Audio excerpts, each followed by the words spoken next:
ये बहुत ही एक चौंकाने वाली खबर है। आपके लिए ये लेटरल एंट्री शब्द जो है ये नया हो सकता है। आइए जानिए कि क्या है यूपीएससी में होने वाली लेटरल एंट्री जिस पर विपक्ष मचा रहा है हंगामा। लेटरल एंट्री यानी यूपीएससी की परीक्षा पास किए बगैर भी प्रशासनिक अधिकारी बनाया जाता है। लेटरल एंट्री के जरिए निजी क्षेत्र के विशेषज्ञों को सीधे ज्वाइंट सेक्रेटरी या डायरेक्टर के पद पर नियुक्ति मिलती है। लेटरल एंट्री यानी यूपीएससी की परीक्षा पास किए बगैर भी प्रशासनिक अधिकारी बनाया जाता है। लेटरल एंट्री के जरिए निजी क्षेत्र के विशेषज्ञों को सीधे ज्वाइंट सेक्रेटरी या डायरेक्टर के पद पर नियुक्ति मिलती है।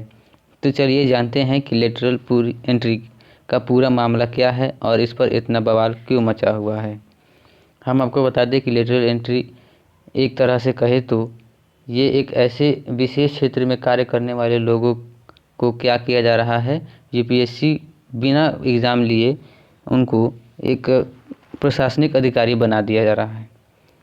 इस पर विपक्ष जो है हंगामा कर रहे हैं और आइए आगे बढ़ते हैं। आपकी जानकारी के लिए बता दें कि हाल ही में यूपीएससी ने लेटरल एंट्री के पदों की भर्ती के लिए नोटिफिकेशन जारी किया था। इस नोटिफिकेशन को लेकर विपक्षी पार्टियां केंद्र सरकार के खिलाफ हमलावर हो गई हैं और लेटरल एंट्री के जरिए पदों को भरने का लगातार विरोध कर रही हैं। विपक्ष का आरोप है कि केंद्र में प्रधानमंत्री मोदी के नेतृत्व वाली सरकार अपने लोगों के पीछे के दरवाजे से ब्यूरोक्रेसी में घुसा रही है। जानिए क्या है लेटरल एंट्री।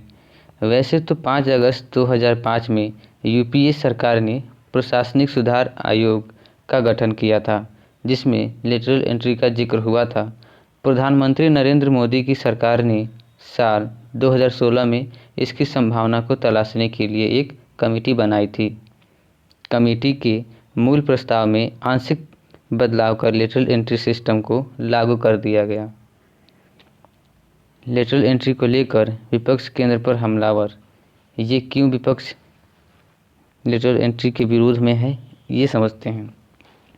लेटरल एंट्री को आसान भाषा में समझे तो संघ लोक सेवा आयोग की परीक्षा यानी कि यूपीएससी की परीक्षा पास किए बिना भी ब्यूरोक्रेसी में उच्च पद पर नियुक्त मिल सकती है, यानी कि आईएएस, आईपीएस और बड़े प्रशासनिक सेवाओं में जाने का मौका मिल सकता है।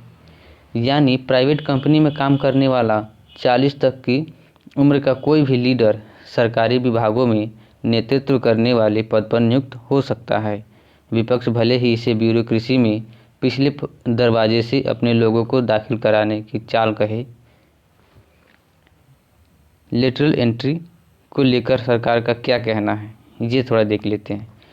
लेकिन सरकार का तर्क यह है कि यदि कोई योग्य व्यक्ति प्राइवेट सेक्टर में बेहतर नेतृत्व दे चुका है, जिसमें सरकार की पॉलिसी अच्छे से लागू करने की योग्यता है, उसे किसी क्षेत्र विशेष में काम करने का अनुभव और दक्षता हासिल है, तो ऐसे लोगों को सरकार अपने उपयोग में क्यों नहीं ले सकती।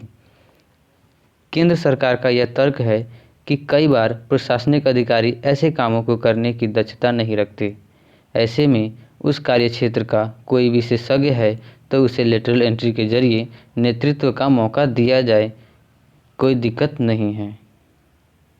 मित्रों, आपके भी मन में ये सवाल उठ रहा होगा कि क्या हम लोग भी लेटरल एंट्री के माध्यम से हम यूपीएससी को बिना परीक्षा पास किए हम लेटरल में एंट्री के माध्यम से प्रशासनिक अधिकारी बन सकते हैं।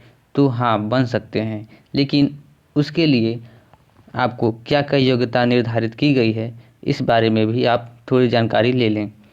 केंद्र सरकार ने लेटरल एंट्री के लिए भी योग्यता तय की है। नियमों के अनुसार इन पदों के लिए आवेदन करने के इच्छुक उम्मीदवार के पास उस क्षेत्र विशेष में कार्य करने का कम से कम 15 साल का अनुभव होना चाहिए। यदि आपके पास 15 साल का अनुभव है तो आप ज़रूर ही लेटरल एंट्री के माध्यम से आप उच्च पदाधिकारी बन सकते हैं, जिसके लिए वह अप्लाई कर रहा है। साथ ही उसकी अचीवमेंट क्या रही है, जिस क्षेत्र में उसने कार्य किया है उसमें परफॉर्मेंस कैसा रहा, इन चीज़ों को भी परखा जाता है। आवेदन करने वाले उम्मीदवार को कैबिनेट सेक्रेटरी की कमेटी के सामने साक्षात्कार से गुजरना होता है, यानी कि कैबिनेट सेक्रेटरी की कमेटी उस व्यक्ति से जो बिना यूपीएससी की परीक्षा पास किए हुए लेटरल एंट्री के माध्यम से उच्च पदाधिकारी बनना चाहता है, उससे इंटरव्यू लेगी। इस साक्षात्कार को पास करने वाले ही सीधे ज्वाइंट सेक्रेटरी के पद पर नियुक्ति मिलेगी। मेरे प्रिय साथियों, आप सब इस बात की कोई चिंता ना करें कि ऐसा अगर हुआ तो हमारा क्या होगा कि जो लोग बिना परीक्षा के ही लेटरल एंट्री के माध्यम से इस सेवा में चयन हो जाएगा तो हमारा क्या होगा। ऐसा कुछ नहीं है, आप हतोत्साहित ना हो, आप उतने ही उत्साह से आप अपनी इस परीक्षा की तैयारी करते रहें और एक न एक दिन आपकी इस मेहनत का फल ज़रूर मिलेगा।